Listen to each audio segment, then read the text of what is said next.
Iraq.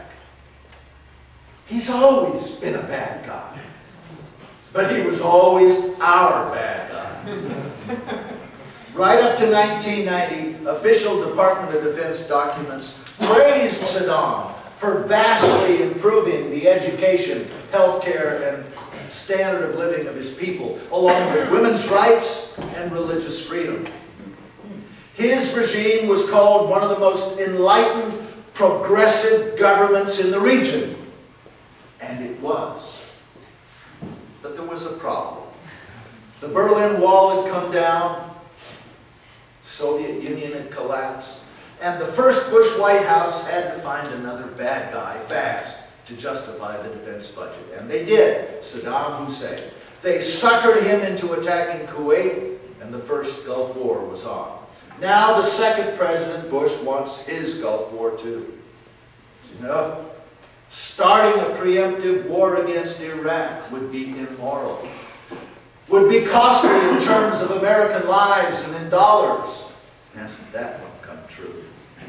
Would require us to keep troops in Iraq indefinitely, would come between us and our allies, would incense the Arab world, would give Osama bin Laden thousands of new recruits, and would therefore greatly increase the terrorist threat. As a combat veteran, I will not stand idly by and watch our security destroyed by a president who went AWOL rather than fight in Vietnam.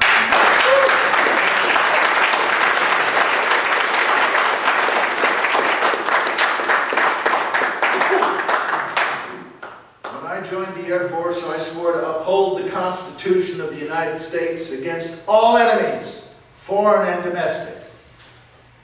And that includes a renegade president.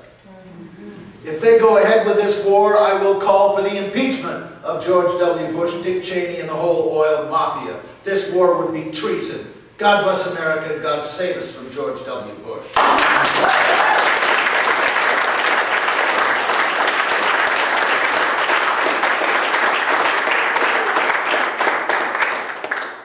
Well, that was February 15, 2003. A month later, troops were massed in Kuwait, but shock and awe hadn't yet started. This is a little of what I said on March 15, 2003, on the eve of the war. I've been severely criticized for speaking out in opposition to this coming war. We're told that we're aiding and abetting the enemy. We're told we should support the president no matter what. Well, I say hogwash. I feel an affinity for the troops deployed in Kuwait. They're my comrades in arms. But the truth is, they're not over there protecting our freedoms.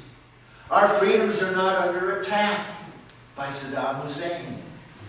Our freedoms are under attack by John Ashcroft. Amen. They are threatened by John Poindexter. They are trampled by Donald Rumsfeld. They are disdained by Dick Cheney. And they are not even understood by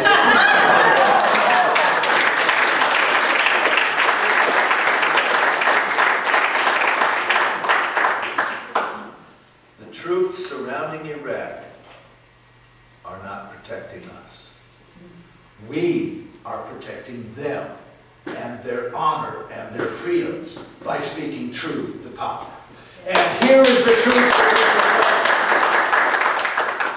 This coming war has nothing to do with national security or freedom or democracy or human rights or protecting our allies or weapons of mass destruction or defeating terrorism or disarming Iraq.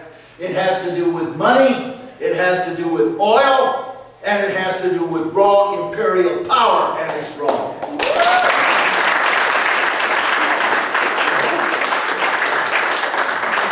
Preemptive war would be immoral, illegal, unconstitutional, a war crime against the people of Iraq, and treason against the United States of America. Now that was March 15, 2003, on the eve of the Iraq War. Now the point of this bit of history is that we in the peace movement knew better. We weren't taken in by the doctored and manipulated intelligence and the outright untruths we were told to justify this war.